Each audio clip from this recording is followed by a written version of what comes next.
കഴിഞ്ഞ 4 ദിവസമായി തുടരുന്ന ശക്തമായ മഴയെ തുടർന്ന് എറണാകുളം ജില്ലയിൽ വീടുകൾക്ക് വ്യാപക നാശനഷ്ടം. 2 വീട് പൂർണ്ണമായും 79 വീടുകൾ ഭാഗികമായും തകർന്നു.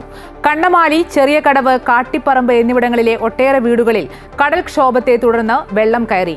ആലപ്പുഴയിലും തൃശൂരും കോട്ടയത്തും മരം വീണ് ധാരാളം വീടുകൾക്ക് നാശനഷ്ടമുണ്ടായി. കണ്ണമാലി മേഖലയിൽ കടൽക്കയറ്റവും രൂക്ഷമായി. പുത്തൻതോട് കടപ്പുറം മുതൽ വടക്കോട്ടുള്ള പ്രദേശങ്ങളായ കണ്ണമാലി, ചെറിയകടവ്, കാട്ടിപ്പറമ്പ് എന്നിവിടങ്ങളിലെ ഒട്ടേറെ വീടുകളിൽ വെള്ളം കയറി. വെള്ളപ്പനാട് ജോബിയുടെ വീട് കടൽക്കയറ്റത്തിന്റെ ആഘാതത്തിൽ തകർന്നു. പുത്തൻതോട് ഭാഗം മുതൽ വടക്കോട്ടുള്ള പല ഭാഗത്തും വർഷങ്ങളായി കടൽഭിത്തി തകർന്നു കിടക്കുകയാണ്. കനത്ത കാറ്റിലും മഴയിലും കാലടി പഞ്ചായത്ത് 14-ാം വാർഡിൽ ഒരു വീട് പൂർണ്ണമായും തകർന്നു. പള്ളത്ത് വീട്ടിൽ ബിജുവിന്റെ വീടാണ് തകർന്നത്. നല്ല കാറ്റായിരുന്നു. 10 മണിയായി. ഞങ്ങൾ ചോറുണ്ടില്ല.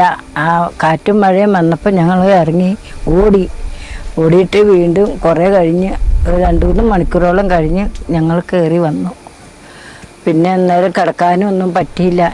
ആലപ്പുഴ കാവാലം പഞ്ചായത്തിൽ കാവാലം കൃഷിഭവൻ പരിധിയിലുള്ള 1004 ഏക്കർ വിസ്തൃതിയുള്ള പാടശേഖരം മാണിക്യമംഗലം കായൽമട വീണ് നശിച്ചു. ആലപ്പുഴ കഞ്ഞിക്കുഴിയിലെ കാർഷിക മേഖലയിൽ മഴ മൂലം വലിയ നാശനഷ്ടം ഉണ്ടായിട്ടുണ്ട്. കഞ്ഞിക്കുഴി സ്വദേശി മോഹന്റെ വിളവെത്താറായ 500-നടുത്ത് വാഴക്കുലകളാണ് കാറ്റിലും മഴയിലും ഒടിഞ്ഞു വീണത്. കോട്ടയം കുമരകം അറുപറ ഭാഗത്തും രാമപുരം കൂത്താട്ടുകുളം മേഖലയിലും റോഡിൽ മരം വീണ് ഗതാഗതം തടസ്സപ്പെട്ടു. അതിശക്തമായ മഴയ്ക്ക് സാധ്യതയുള്ളതിനാൽ മെയ് 30 വരെ കോട്ടയം ജില്ലയിൽ കേന്ദ്ര കാലാവസ്ഥാ വകുപ്പ് ഓറഞ്ച് അലർട്ട് പ്രഖ്യാപിച്ചിട്ടുണ്ട്. ഇനിയൊരു അറിയിപ്പുണ്ടാകുന്നതുവരെ കോട്ടയം ജില്ലയിൽ എല്ലാവിധ ഖനന പ്രവർത്തനങ്ങളും നിരോധിച്ച് ജില്ലാ കളക്ടർ ഉത്തരവായി. കാറ്റിലും മഴയിലും തൃശൂർ വടക്കാഞ്ചേരി മേഖലയിൽ വ്യാപക നാശനഷ്ടം.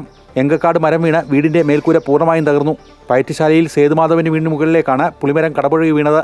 ഇടുക്കി ജില്ലയിൽ കഴിഞ്ഞ ദിവസങ്ങളിൽ പെയ്ത കനത്ത മഴയിൽ ആകെ 25 വീടുകൾ തകർന്നു. ഉടുമ്പൻചോല, ദേവികുളം, തൊടുപുഴ താലൂക്കുകളിലാണ് കൂടുതൽ നാശനഷ്ടം. ദേശീയപാത 85-ൽ കരടിപ്പാറയ്ക്ക് സമീപം മണ്ണിടിച്ചിലുണ്ടായതിനാൽ റോഡ് ഗതാഗതം ഇനിയൊരു ഉത്തരവുണ്ടാകുന്നതുവരെ നിരോധിച്ചിട്ടുണ്ട്.